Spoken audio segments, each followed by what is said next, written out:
નમસ્કાર મિત્રો, સ્વાગત છે તમારું આપ સૌની સિયારી ચેનલ ગુજરાતી સાહિત્ય વિદ નિકુંજ યુટ્યુબ ચેનલમાં. હું નિકુંજ પરમાર આપ સૌનું તહેદિલથી આજના વિડીયોમાં સ્વાગત કરું છું. મિત્રો, જો તમે એક પેન્શનધારક છો અથવા તમારા ફેમિલી કોઈ પણ પેન્શનધારક છો તો તમારા માટે આજનો આ વિડીયો ઉપયોગી બનશે.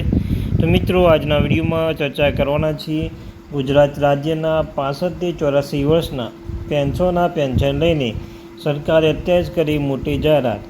એટલે કે મિત્રો, ગુજરાત રાજ્યના મુખ્યમંત્રી ભૂપેન્દ્ર પટેલની સરકારના દ્વારા જો તમે પેન્શનધારક છો, તમારા ફેમિલીના કોઈ પણ સભ્ય પેન્શનધારક છો તો આજનો આ વિડીયો ઉપયોગી બનશે. વિડીયો શરૂ કરતાં પહેલાં ચેનલમાં નવા છો તો ચેનલને સબસ્ક્રાઈબ કરી લો, વિડીયોને લાઇક કરી લો.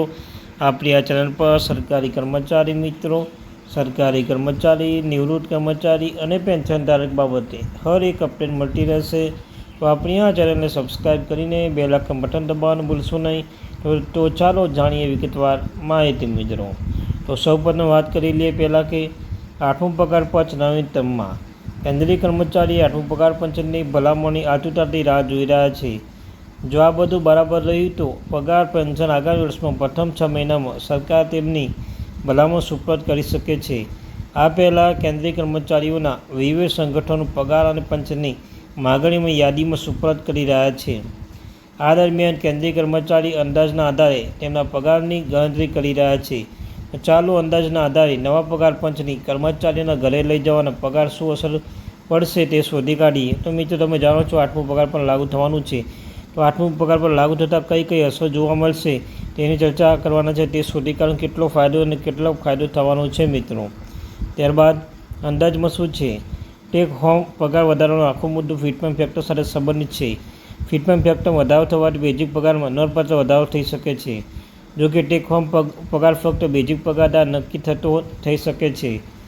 જોકે તમને કહ્યું તેમ જે બેઝિક પગાર દ્વારા નક્કી થતું હોય છે અને મોંઘવારી ભથ્થું ડીએ, ઘરભાડા ભથ્થું HR, પરિવહન ભથ્થું ટીએ વગેરે પણ સમાવેશ થાય છે મિત્રો. તો મિત્રો, ફિટમેન્ટ ફેક્ટર એ ખૂબ જ ઉપયોગી પરિબળ કહી શકાય પગાર પેન્શન માટે. તેમાં ડીએ, HR અને ટીએ મહત્વનું પરિબળ ગણી શકાય છે મિત્રો. તો ફિટમેન્ટ ફેક્ટરની માંગ 7મા પગાર સાથે ફિટમેન્ટ ફેક્ટર 2.57 નક્કી કર્યો હોવા છતાં મોટાભાગના કર્મચારી સંગઠનો 3 કે તેથી વધુ ફિટમેન્ટ ફેક્ટરની માંગ કરી રહ્યા છે. જોકે મિત્રો, સરકાર તેને 3થી નીચે રાખી શકે છે. નિષ્ણાતો માને છે કે સરકાર 2.86નું ફોર્મ્યુલા ભાગ એટલે લાગુ કરી શકે છે. જોકે જો આવું થાય તો ચાલુ કેન્દ્રીય કર્મચારીના ઘરે લઈ જવાના પગાર નક્કી કરવા માટે ગણિતનું સમજીએ મિત્રો. ઉદાહરણ સમજીએ. ધારો કે મોહનનો હાલનો મૂળ પગાર 18,000 રૂપિયા છે. તેમાં 60% મોંઘવારી ભથ્થું ડીએ મળે છે. આવું કર્મચારી કુલ માસિક આવક વિવિધ ભથ્થાઓ સહિત આશરે 75,000 થી 46,000 થશે. જો ફિટમેન્ટ ફેક્ટર 2.86 હોય તો 8મું પગાર પંચ હેઠળની મૂળ પગાર 51 થી 880 સુધી પહોંચી શકે છે. તો આના પરિણામે ડીએ અને HR સહિત અન્ય ભથ્થાઓમાં નોંધપાત્ર વધારો થઈ શકે છે મિત્રો. આ સ્થિતિમાં મોહનનો કુલ માસિક પગાર 75,000 થી વધી 90,000 વચ્ચે હોઈ શકે છે.